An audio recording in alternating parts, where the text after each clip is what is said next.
All right, I'm going to jump in. Again, thank you all so much for logging in to our Back to School webinar. I'm Beth Holliman. I am a licensed professional counselor, and I also am a trainer, consultant, and oversee the parent services at Think Kids.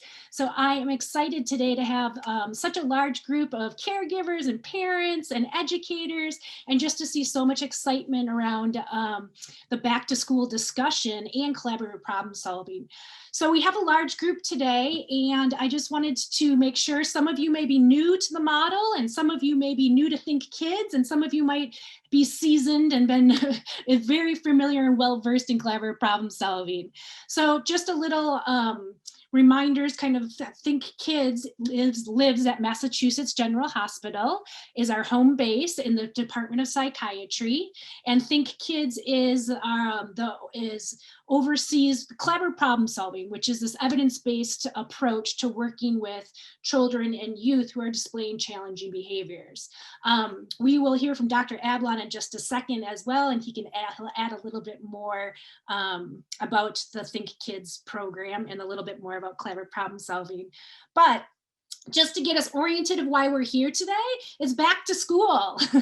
And back to school this year wasn't just back to school. Back to school this year was back to school after 18 months plus, for some of you, of no school. So we know that that had posed a lot of different concerns. We appreciated all of you who submitted questions ahead of time. And what we did was we looked through all those questions, and we definitely saw some major themes of what's going on in some of the areas that have been really difficult as we've headed back to school. So we're gonna do a question and answer with our panel, and then we will open it up and see if there's any other questions. So we will have some questions that we already took from the ones that you guys submitted, but we also will allow some time if there's other questions that you would like to have addressed today. So with that being said, Dr. Ablon, do you want to get us started? I want to hear from everybody and just have quick intro and introductions by everyone can do from our panel, but we'll get started with you. So welcome. Thank you, Beth, and thank you everyone for coming. We had quite a response to this, which I always think to myself is both good news and bad news. Good news that we can all get together and discuss these things, but bad news that it speaks to the challenges that so many kids are having navigating back to school. And we certainly could have another webinar when it comes to educators navigating the challenges of back to school, because this is just so hard for everyone. Beth, thank you for the introduction. I'm Stuart Ablon. I'm the director of Think Kids. And let me just say a word about us. We specialize in helping kids and adolescents and the adults who raise them, teach them, support them, treat them, etc. Our particular focus tends to be on challenging behavior. And we have a very different way of thinking about what gives rise to challenging behavior and thus what to do about it. Our feeling is that kids do well if they can, that every single one of our children, your children would prefer to be doing well with this transition back to school if they could. So we don't subscribe to the idea that kids do well if they want to, and if they're not doing well, not managing things well, we just got to make them want to. No, we believe kids are already inherently, intrinsically motivated to do well. And we think if they're struggling, there are good reasons why.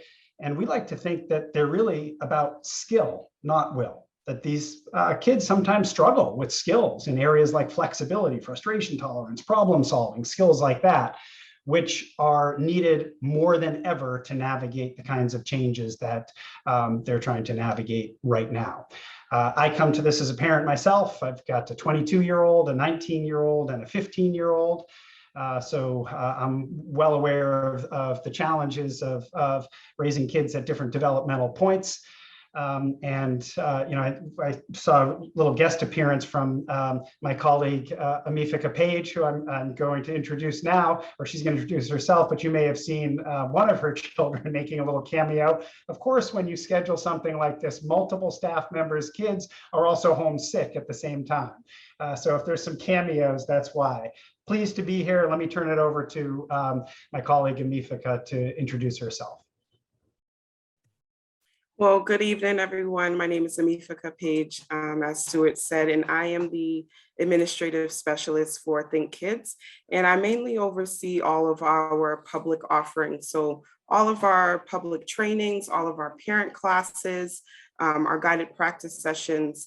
I organize all of those public offerings that we offer to you guys. And I have 3 children myself. I have a 18-month-old or almost 2-year-old, and then I have a 3-year-old, and then I also have a teenager who's 13 years old who is definitely facing some of those challenges that we're going to be discussing today. So happy to be here, and I'll turn it over to my colleague Ed Morales to introduce himself. Well, hello, everybody. My name is Ed Morales, and I am newer to the Think Kids team. I'm one of the clinical trainers and consultants, and I have 3 kids of my own. I have 2 daughters, ages 21 and 15, and a stepson who is 17. And especially for our younger kiddos, this has been quite the return to school. I live in Minneapolis, and we have been out since March of 2020, just a very long time. So I'm excited to join with the group here today. And I will turn it over to Lou. Hi, everyone. My name is Lu Wang. I'm the research associate at Think Kids, studying the impact of CPS on families and children. I'm also certified in CPS, just got my certification, and really excited to run some parent classes in the future. As a parent, I have 2 kids, one first grader and a girl who's just heading into Terrible 2. Again, also happy to be here and turn it back to Beth. Wonderful. So not only are these my close colleagues and coworkers, they're also parents who know collaborative problem solving and are applying what we teach a lot of the community in their own homes and experiencing this back to school during COVID or post or after 18 months of some of you not having any in-person school. So I'm excited to hear from our panelists as well. And again, thank you for coming. We're going to go over some of the questions that you guys submitted, but please feel free to put questions along the way that jump into your head, put them into the chat box, and we'll try to address some of those questions when at the end of the training. So we'll do a question and answer from those, but you can put them in the chat box when throughout the next 35 minutes, 40 minutes. All right. Well, one of the big themes that we heard, so we had a lot of people apply and send in questions, and one of the big themes we had is just the number of folks who just are reporting, number of parents, caregivers reporting this overwhelming anxiety and just general overwhelm that has come with even the idea of having to go back to school after 18 months. A lot of you guys as parents also put, some of your kids were worried to go back to school because they didn't want to get sick. So they actually had worries about anxiety, about getting sick, being around in a classroom. Others of you said that they were just flat out anxious about seeing people again. It's been 2 years without friends and going back to the classroom, and what do they expect? And those kind of like unknowns. You've also heard you guys say that some kids have never ever been to school, or they've changed schools and they've been remote for a year and a half. So they've actually not met their peers in person, or maybe they were in grade school and now they've moved up to high school. And so there's just this gap in learning and gap in routine. So this general overwhelm. So Stuart, we're going to start with you. Why is this happening? Why is there so much overwhelm? What's going on with this? And can you help shed some light on why everybody is having this like global experience right now with their children? Sure.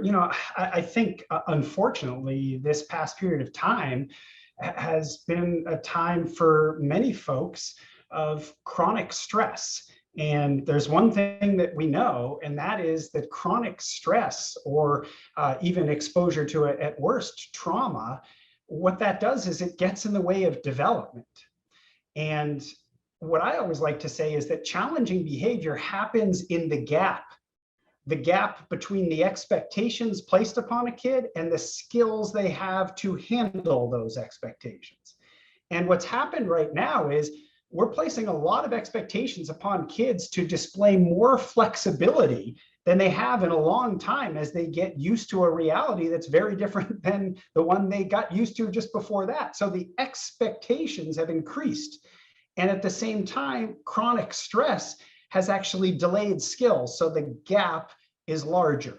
So that's one of the main reasons. The other reason is, kids are just really out of practice displaying skills that they need and handling these kinds of expectations. They got used to handling very different expectations. And I know many of us parents can speak to this in our own personal and professional lives as well. So again, we think of this as about skill, not will. And you know what? If you're not practicing your skills, you get rusty. And the younger a kid is, the more this chunk of time during COVID makes up really sizable amounts of time during their life, which means huge windows of developmental progress. If you have an 8-year-old and 2 of those last years, right? So we're talking math, not my strong suit, but 25% of their life, things have looked very, very different. And all of a sudden they're thrust back into this completely different world again. There's a lag in skill development there. And there's a lot of talk about academic lags, but what we're talking about here is lags when it comes to social, emotional skills, et cetera. So, Beth, I think that's really one of the primary reasons. And if I can add one other quick thing, it's that, guess what? Same things happen for us adults, for the parents, for the teachers. And if you put stressed people who are having a hard time applying skills together with other stressed people who are having a hard time doing that, it doesn't go so well. And it's also exhausting. I can tell you, I went away for the weekend for the first time in eons with people I love, and it was a great time. Oh my gosh, was I exhausted, because I had to display skills that when I'm sitting by myself in my house, I don't display. And guess what? I haven't had to practice those skills in a long time. It was great. I was exhausted. And when you're afraid, it's even harder.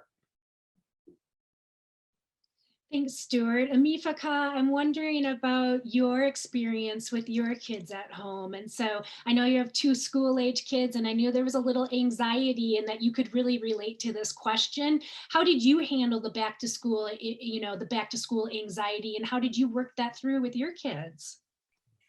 Yes, thank you, Beth.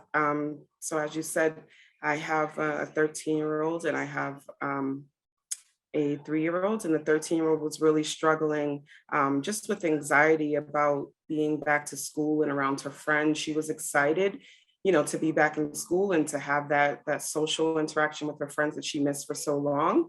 But at the same time, she was super nervous about getting COVID and possibly bringing it back home to her younger siblings who, are not at the age where they could be vaccinated. And so she was really worried with that. And one thing that my husband and I just tried to kind of ease her anxiety a little bit and just let her know that she can't control what other people do. She can only control like her actions and her behaviors and how she acts when she's in school. So if she keeps her mask on and social distance and washes her hands, that's all that she can really do to protect herself and her siblings that she was so worried about. And I also told her to just kind of verbalize, some of her anxiety around being around large groups of friends and things like that, just letting them know that she wasn't yet comfortable in being too close and that she wanted a little bit of space, and to just honestly be honest with her peers and let them know how she was feeling, because I'm sure that a lot of them were feeling the same way. So we did a lot of just reassuring and just letting her know that she can only do but so much. She's only responsible for herself, really. And so as long as she's taking care of herself and doing everything to keep herself safe, that's all that she can, kind of focus on. She doesn't need to be worried about anything else. And that definitely worked.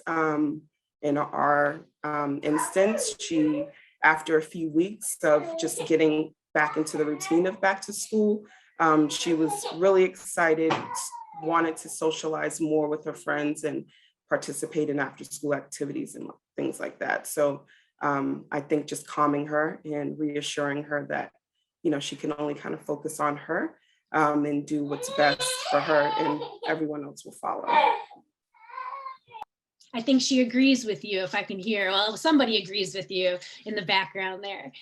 Thanks, Amefika. What I'm hearing is a lot of empathy and a lot of reassurance that's going on. And it sounds like Stuart and Amefika are both saying, you know, just doing a lot to reassure that the kids' feelings and normalize their experience, and also just recognizing it's across the board, is what I heard. I also heard you say that the anxiety went down as she got more into her routine, or once she got back and some of that initial anxiety kind of reduced. So thank you for sharing that.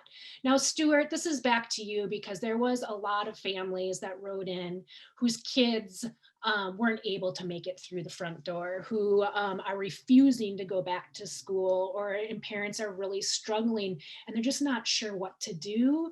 You know, it's the beginning of the school year, they're missing out already on the beginning of that, and Right. they're worried. So what suggestions or anything for those folks who? Yeah, absolutely. You know, some standard advice that's out there when it comes to school refusal is to be very careful to make sure that that doesn't go on very long, because it can get harder and harder to get a kid back. And I agree with that in principle, but we've got to be very careful that what that doesn't cause is us trying to force kids back into school when they have very reasonable concerns as to why they're struggling.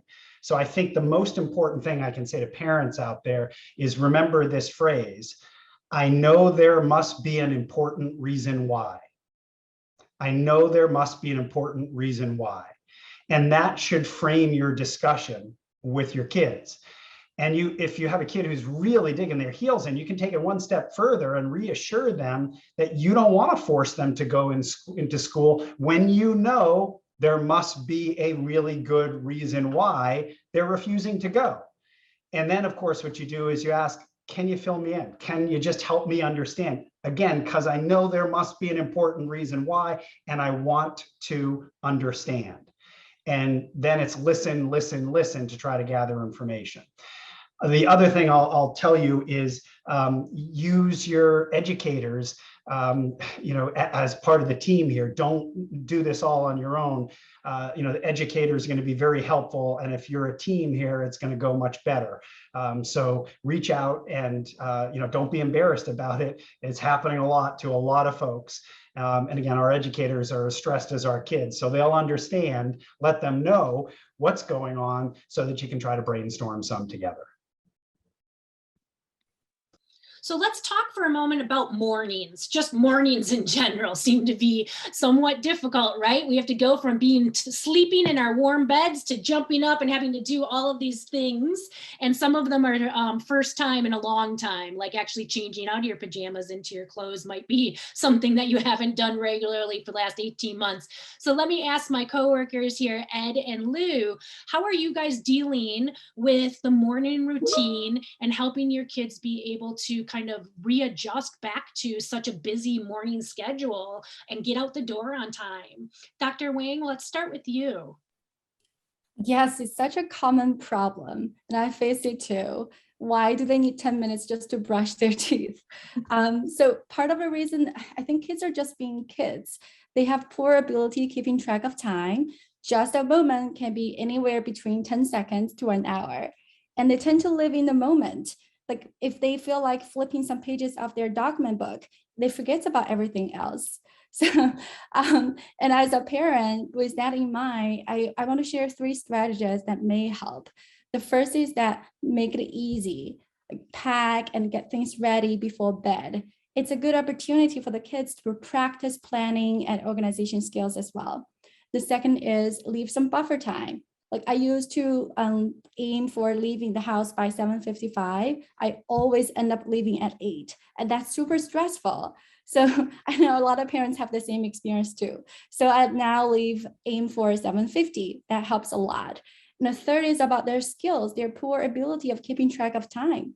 I mean, it's unavoidable. Time is so abstract. They cannot feel it. They cannot see it. So any ways that can help them have a concrete idea of how much time they have may help. For example, I used to have a sand timer, like a 10-minute sand timer. I put on the table, I let him know by the time the last sand dropped to the bottom, that's when we have to go. And then with that in mind, with that in front of him, he can see clearly how much time he has. That helps a lot too. So all the strategies are helpful, especially when the kids are younger. Thank you. Ed, what are you doing? What's going on in your house, and how are you supporting your kids and getting out the door? The idea that we can't see or feel time, I haven't really thought about that before. You kind of just blew my mind right there. You're right. That is really hard because it's a thing that exists, but we can't actually like touch it. I love that sand timer. Morning is a very exciting time in our house, I will say. It used to be the case that the most exciting part of my day was the 20 minutes from when my daughter was like finally getting ready to whether or not she was going to get on the bus or not, or whether I'm going to have to drive her to school yet again because she's missed the bus. In Minneapolis, I will say, my kids are in high school, and we have the advantage a little bit of, in Minneapolis, we don't have school buses, we have city buses. So all the high schoolers take city buses to school, which means that you can't really miss the bus, you just catch the next one. But what I'll say is that we've had a lot of arguments about whether it's important to be to school on time this year, which seems like a wild thing to argue about, but it happens all the time. So for example, my daughter and I have different perspectives on whether or not being at advisory period, where you're not doing any deep classwork, is important or not. She thinks it's not so important. I think it's pretty important because it's part of the school day. What I'll say is what's been helpful for us is trying to prioritize our expectations around just what my expectations are. Like there are some things that I'm going to let go that become less important. And for my daughter in particular, I know that it's very, very important that she gets to school as regulated as possible. She has a hard time with big feelings at school. And so if she's going to school amped up any more than she already is just walking out the door, that's going to set her up for a rougher day. And so we often let that battle go in the moment of, I need you to get out the house. I feel this stress in my body as the adult, but we're going to talk about it later when you get home. And we're not trying to solve this thing in the moment when you're trying to get out to school. Dr. Wang was saying 5 minutes to brush your teeth. I feel like sometimes my daughter brushes her teeth for about an hour and a half. The water just runs and I don't know what's going on in there. Maybe I don't want to know. But the other thing that we do is kind of the same thing of trying to make time visible and trying to plan ahead. So if you got to leave out the house by 8 o'clock, how much time do you need to get ready in the morning? Okay, 6 hours. Well, what time then do you need to get up to set your alarm so you're ready to go by the time you need to leave? And then what time do I, as the adult, need to knock on your door? What time are you going to give me permission to knock on your door when I don't hear you moving around, to make sure that we're staying on our timelines? It's not flawless, it's not foolproof, but it's helped us as a family get a little bit closer to getting out of the house on time in a more peaceful way, in a more reliable way. So a lot, and I think that also even the time, right? Like with COVID, there in 18 months, we just had different start times. Sometimes we went to school, sometimes you guys had hybrid. So this is just even change in expectation might be that you have to get up at 6 now instead of 8, which leads us into the next question, which is about how do we go back? This is a common theme, was around homework. So kids have had a lot of freedom maybe, and we've been pretty, I think a lot of parents we've heard have been pretty flexible and adaptable and kind of rolling, go with the flow. And now all of a sudden we have homework and we have more structure and more kind of prescribed things that have to happen during the day. So Amefika, if you don't mind jumping in, I'm interested to hear from you again. How do we take some of the, how do we help our kids get through having to have this really structured homework time? And like, what are we doing if kids get angry or frustrated, or those things that come with having to have homework and just having to do things that maybe aren't as fun as other things? How are you navigating that? Or is it even an issue you have to navigate? No, definitely. So just taking it one day at a time, honestly. My daughter is, in middle school, in that transition from middle school to high school. So next year will be her first year in high school.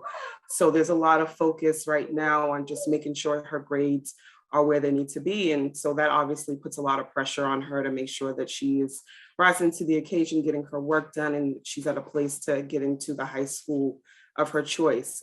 So one thing that I tried to do to help her just stay organized and keep track of all of her assignments is I actually just purchased a planner for her. She uses that every day for each subject, just to kind of jot down quickly what assignments may be due in her class. And that has really helped her to stay organized and get her assignments done and realize, what is being asked of her on each assignment. Another thing that we do, because sometimes she can get on herself and get, down or feel intimidated by some of the work that she has to complete, is we do daily positive affirmations before we start any homework assignment. And that is just to help remind, us that we're not perfect, and sometimes when things are tough, we shouldn't be discouraged. We just feel empowered to kind of rise to the occasion and challenge ourselves, because, that's how we grow ultimately. So the positive affirmations definitely have helped just keep her in a positive mindset. I'm sorry, the little one's not feeling too well, so That's all right. it's all over the place. Well, what I heard you saying, Amefika, was really just trying to be as proactive as possible and really focusing on what can we do rather than and supporting your daughter. Lou, do you have how's homework going in your home, and how are you handling any frustration that might come up in the moment or getting back on a routine? Absolutely. And I want to say I completely agree with Amefika as well. So powerful message. I want to say that when kids are stuck with their homework, of course, they're frustrated. And from the parent's perspective, as a parent, I don't really mind if they don't get 100% correct. What I want to see is they're trying their best. They're not easily giving up. But sometimes we may voice our concerns as criticisms, and that won't help. So again, I'm going to share 3 strategies that may help. The first one is closely related to what Stuart shared earlier. There must be very important reasons why. And after you get more understanding of the reasons why this is so frustrating for them, I would say there's another powerful phrase that we call the Plan B conversation CPS, but it's a powerful phrase as simple as yes and. Yes, I hear you. I hear you that you're stuck. You feel like it will take forever for you to finish the homework. You won't have time to do any other fun things before bedtime. Yes, I hear you. And I'm just hoping that you get to practice the skills by working on the assignment. And so you won't feel stuck next time. So with that conversation, you will be able to work together and think about ways that they can play on other fun things before bedtime, and they get to work on the assignment, working on the skills by working on their assignment. So using yes, I hear you, it's a powerful way for the kids to feel like you're on the same page with them, you're in this together with them, and that helps. Another strategy is do some detective work. Like, is there any particular day that's extremely hard for the child to complete assignment? For example, when I look at the schedule, Wednesday is always a fight, always a challenge, because of course he has a swimming class between 6 and 7, and he gets home, well, he feels excited, but he can be exhausted. So I need to rearrange the days and assignments, make sure that we put something more manageable on Wednesdays. The last piece is about communicate with the teachers, getting the help from the educators.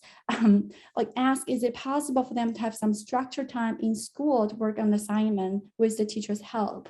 Or get some advice on whether there's any way to approach the homework that can make it more manageable. Just get their help. Again, thank you for those strategies, Lou. Dr. Ablon, this one's back at you. And Ed, if you would like to jump in as well, but we talked about it briefly in the very first question, but how can we help kids get comfortable again socializing? I mean, really, that's what it is. It seems like they're out of practice. I've heard parents that I've worked with be like, I don't know where this came from. Like, my child always had friends, and now all of a sudden it's really awkward and kids are arguing and all of this stuff. So what do you have to say about that? And how can we as parents help be able to support their kids? Yeah, sure. I mean, I think as everybody's saying, folks are out of practice. Sometimes not socializing is a whole lot more comfortable. The reality is I have a bunch of kids that I work with who struggled a lot before COVID, and there's actually parts of quarantine that have actually worked much better for them. And being back out there socially has been a challenge. We just had the Boston Marathon here earlier this week, and use an analogy here. If you're a long distance runner and it hasn't been running for a long time, you don't lace up the shoes and try to run 26 miles. You start small and you build up. And I think that's one of the most important things, is you have to be thinking incrementally here. But don't try to impose some solution for how your kid can begin to practice these things and get back out there socially incrementally. It won't go well. Invite them to be co-author of how to work on things. And the best way to do that is to put the problem out there to them directly and acknowledge just what we're talking about, that everybody's been out of practice. It's hard. You may not want to do it so much. Get their perspective, their point of view, but then most importantly, ask for their ideas. What are some ideas here for how you could practice a little bit? Dip your toes back into the sort of social world again in a way that might be easier to manage, and give them first crack at coming up with some ideas. Ed? I love the idea that Dr. Ablon shared with us earlier, just talking about even us as adults going out and socializing and being exhausted after that with people we care about. So my kids are older, and one of the things that I know to be true about my daughters, and I imagine this is true for other folks, is that they have a really hard time acknowledging that there's even a problem to talk about in the first place. And so some of what we do in our household is just narrate how I go through my day. And, I haven't seen my buddy Christina in a while, but we went out and I was so tired because I wasn't sure what to talk about, or should I shake her hand or give her a hug? And just talk through that process as me, as the adult, of trying to confront this lack of sharp skills, because I also haven't really seen people for the last 2.5 years, 2 years, year and a half, I guess, is where we are now. I think one of the two challenges too is that not only have we been out of practice as kiddos from school and meeting our friends, but we've also grown in that time. And so where we are developmentally is different than where we were when we were in school hanging out with friends full time. And so how we make friends might look a little bit different now than it would have if we were younger. And so how do we adjust to that? Because we're just jumping in the deep end instead of adjusting to that over time. The last thing I think I'd say about that is reminding my daughter that you've got the skills. You're a remarkably funny, wonderful human being. You've done this before. When tough things come up, we can talk about it if you want to. She never does. But if you want to, we certainly can. And you've totally got this. You can do this. I believe in you. And everybody else is in the same boat you are, of trying to figure out how to be human beings again in a social environment. And we've been really out of practice for that. Great. So I hear pretty much meeting your kids where they're at. And one of the strategies that I just shared and just wanted to highlight was, even if your child is not, one of the ways to normalize what their experience is to also kind of use your own adult experiences and about how you think through it. So kind of like show your, if it was a math problem, show your work, right? Like long division, we want you to show your work. And Ed, it sounds like talking through social situations and what you've struggled with is one way, especially when you have a teen or someone who doesn't really, or maybe not be interested in the back and forth conversation. Well, we can't get through any discussion about children without addressing these two big areas. And they definitely came through. I think they would have come through as big themes before COVID, and there's still big themes, and they're two big ones: bedtime and screen time. So that is our topic that came through in a lot of them. I think that, of course, the difference here is that a lot of parents, at least that I work with, have shared that, especially in the beginning of COVID, we didn't know how long it was going to last. So we went real lax real quick. So it was like, okay, this might only be for a month or two. So you want to watch 3 hour, an extra movie, great. And then all of a sudden 6 months later, and they're at 5 hours of screen time a day, and now school's back and you're having to rewind. So how do you guys approach that? Strategies, Dr. Ablon, strategies or suggestions for how do we go from being lax on bedtimes and lax on screen times to having, again, really clear, defined expectations? Well, it's a great and tough question. And I would just point out that not only were, we could describe ourselves as being lax, but let's be honest, the other thing is we use technology to keep the world running. So, I mean, without technology, school wouldn't have happened at all. So it's also this crazy shift where it's been like you are supposed to and need to be heavily reliant on technology and use it all day long to, okay, by the way, that thing's terrible for you, so put it away. So, it's a huge shift that's happening. And first of all, I think we need to acknowledge that. And of course, screen time and bedtime are very closely related, right? I think one of the problems that we parents get into when we try to reestablish expectations is that it feels to our kids like it's sort of us grabbing back power and control. And oftentimes what you see in challenging behavior is a kid not too wild about that. And so, what I would encourage people here to think about, I know it sounds a little bit like what we used to refer to as a broken record, which is it's all about collaboration. And you can collaborate over expectations as well. You don't just have to hand down the expectations. You can ask your kids what they think is reasonable. And just make sure that when they throw out a number or something like that, you ask them for information and for why. And then likewise, instead of you just saying, well, no, here's what I think is appropriate, and then you just have these dueling solutions, instead, express your concern, which is, why are you worried about the screen time? Is it how much? Well, why? What's it getting in the way of? Is it what they're doing on the screen? So be specific in terms of what your concerns are. And again, that allows you then to come together for some potential solutions. And remember, I think we've learned during this pandemic that screens can be tough, but they can also be helpful and good, and we got to make room for that. So those are my thoughts. I know, Amefika, I think something you struggle with at home, and and how about Amefika here balancing parenting while doing the webinar, right? Yeah, and I mean, the good thing, like you just pointed out about social media, is I'm using that right now to keep him entertained so that I can get through this meeting, which is what a lot of parents had to do, unfortunately, with the pandemic. It's like you're juggling lots of things. And like you said, to try and, get the kids back in focus about school definitely can be, definitely is tough to do. So one thing that we do in our home is we just came up with time limits. The kids have a time to use their iPad, to watch TV, to be on social media, and they get to choose the time that of how long they wanted to do it. It wasn't longer than 20 minutes.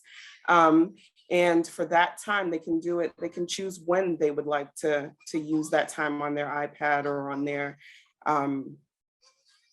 cell phone or watching TV. And that can be before school, that can be after school, that can be before dinner, that can be after dinner. Whenever they decide, we allow them that time to just relax and watch whatever they want to do on their devices. And that has definitely helped a lot. Like I said, they were the ones who came up with the time frame. We gave them options, 10, 15, or 20 minutes. Of course, they went with 20 minutes. That's the most time that they'll get to spend on there.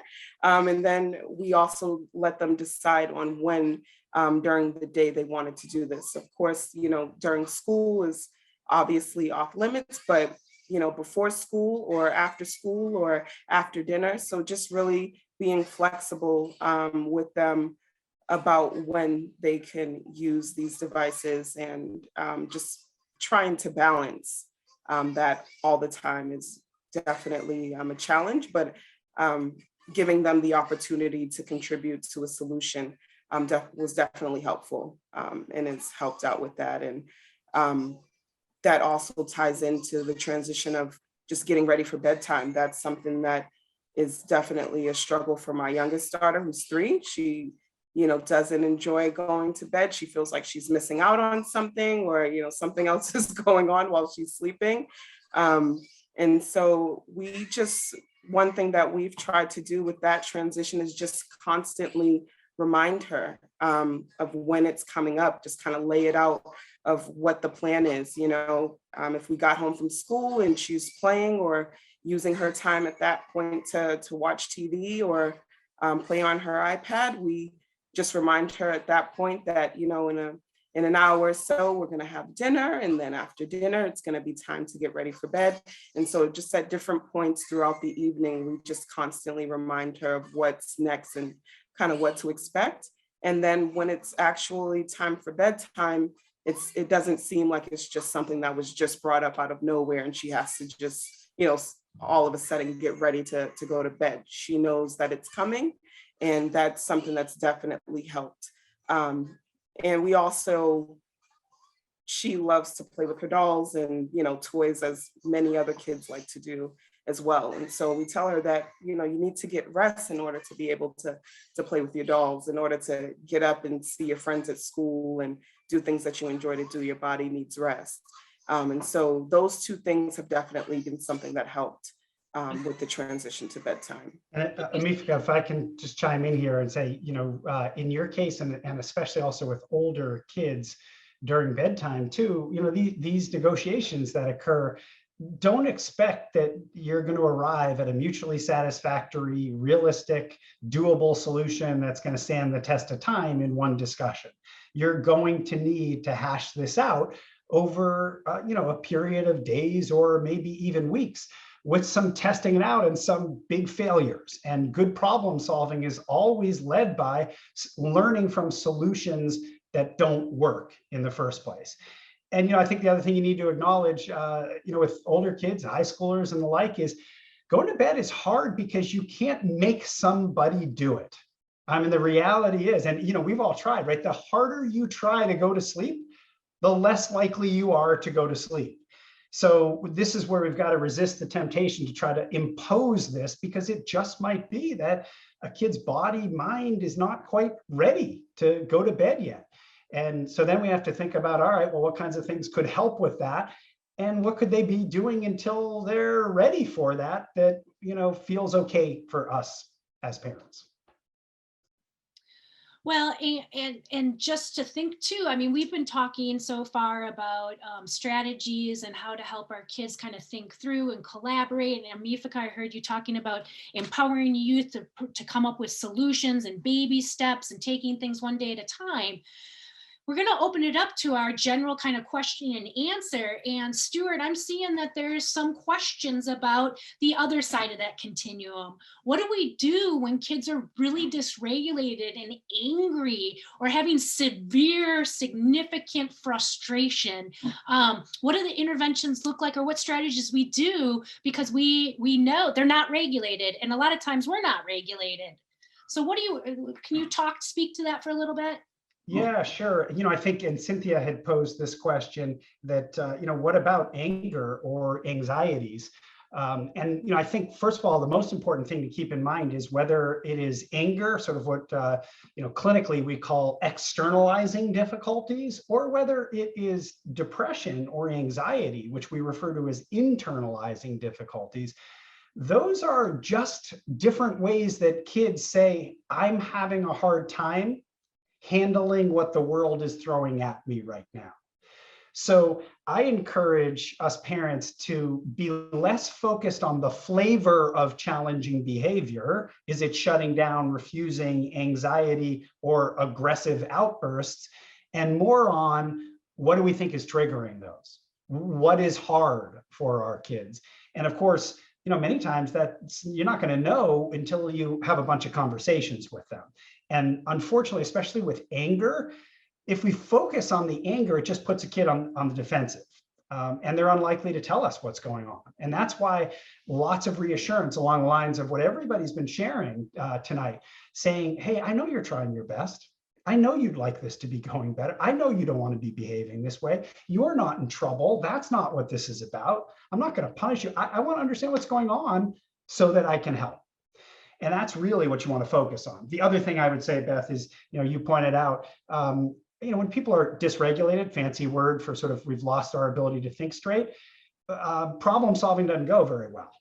And nothing like our kids getting dysregulated to get us dysregulated, right? Dysregulation is contagious.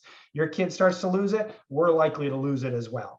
And when those things happen, you know what, people talk a lot about timeout. Take the timeout version where you take a timeout and just try to get some space until you calm back down and cooler heads can prevail. And it may mean that one night your kid is going to bed much later than you thought and using much more technology. And tomorrow, when people are better regulated, you're going to come back to that conversation with the same kinds of reassurance that I was suggesting a moment ago. Wonderful. Well, in thinking about wrapping up kind of the conversation for the day, I'm wondering if you guys we can just go around and maybe you guys can share what's one thing you want to leave folks with, one kind of point or tip or something to help families as we continue to go through this. We're almost to Halloween, which means almost to Thanksgiving, which means almost to all of these holidays. What tips or words of wisdom do you guys have? So Ed, do you mind if I start with you and then we'll just go around? Yeah, I think for our family, the biggest thing that I try to keep in mind as a parent is that I need to prioritize my expectations, and I need to know when I got to hold the line and when I can let the line go for a minute and come back to it at a later date. If I try to pick a fight in the morning and try to like get hard about get out the door on time to school, I can certainly die on that hill if I want to, but it's probably not going to help my kid either get out of school on time or have a very, very good day at school. Rather, we come back later on and have the conversation. It's really important, I think, just to know that we have time. There's lots of time to have conversations. We don't have to have every conversation right when the thing is happening. We can do it later on. It's a marathon. It's not a sprint. Amefika? Yeah, so I would say my tip would be to just try and empathize with the children as much as possible. You know, we were all kids before and can certainly understand the struggles that they often face growing up. And so just sharing that with them, I think helps them to see that we're not perfect ourselves. You know, we've made mistakes, we've struggled too. And I think that helps to regulate not only the parents, but also the child as well, because they're able to see you as kind of one of their peers or going through the same thing that they're going through currently. So that would be my tip to parents. Thanks, Amefika. Lou? I would say praise. Could be they take more time to solve a problem, or it takes less time for them to manage their anger, any skills and progress that you notice. Because praise can be an effective way of telling them what you want them to do, because kids get to learn that experientially when they get your approval. And also, don't be too harsh on yourself. Praise yourself. We're all doing the best we can. Dr. Ablon. Those are great tips, phenomenal tips. I guess what I would close with is, you know, there's a lot of information out there. We parents tend to be inundated with information about how to talk to our kids about this or that, the importance of homework, how to talk to them about screen time, whatever it might be.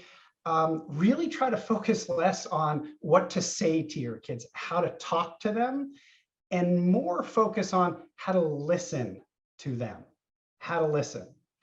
And so I'm going to sort of embed 4 mini tips in my one big tip. The one big tip is listen, but how to listen. You know, it's harder than you think. And so there's 4 things that I think can be really helpful when it comes to listening. Ask a bunch of questions.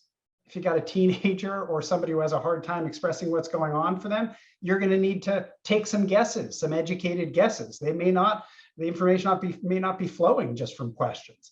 So ask questions, take guesses if you need be. Practice active listening, what we call reflective listening. When you hear something from your kid, say it back to them in your own words to say, am I hearing you right here? And then go back to some detective work and asking more questions. And finally, you've heard from all of us the importance of providing reassurance to the kids.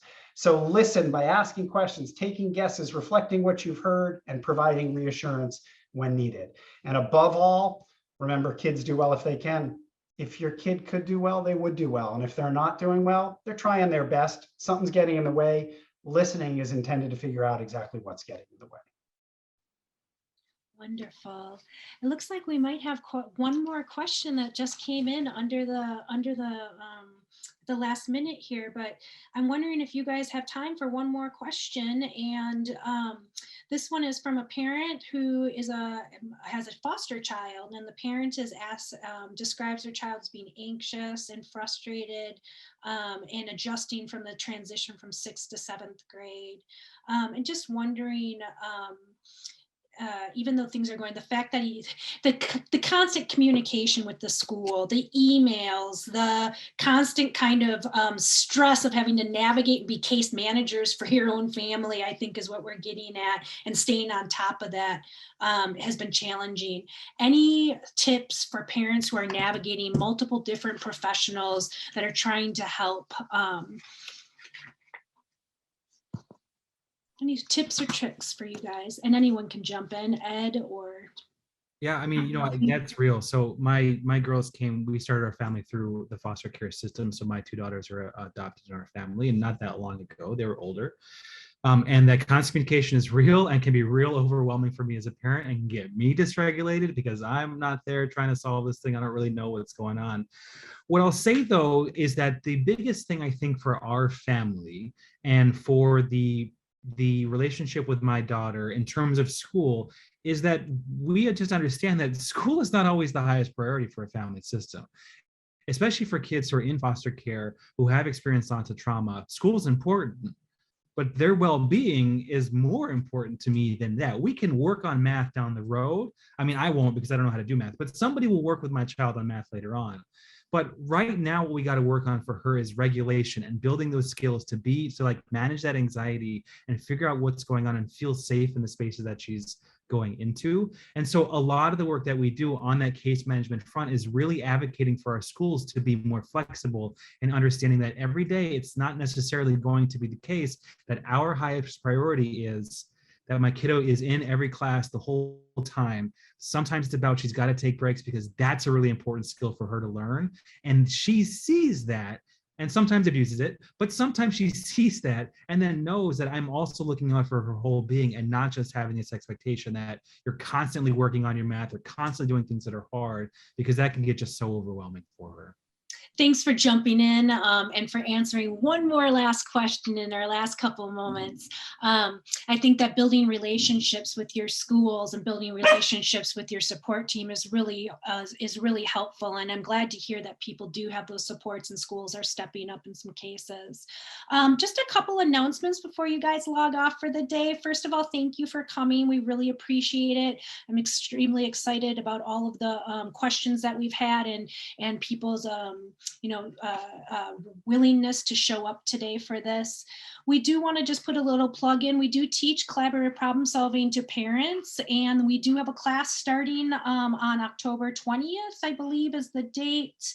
October 20th, it's an 8-week class, but registration is now open for that. And so if you are a parent who wants to learn more about this model, jump on our website at thinkkids.org and register for that class. Also, we have trainings available for teachers and school staff and mental health professionals. We call those our tier 1 trainings, and then our advanced is the tier 2.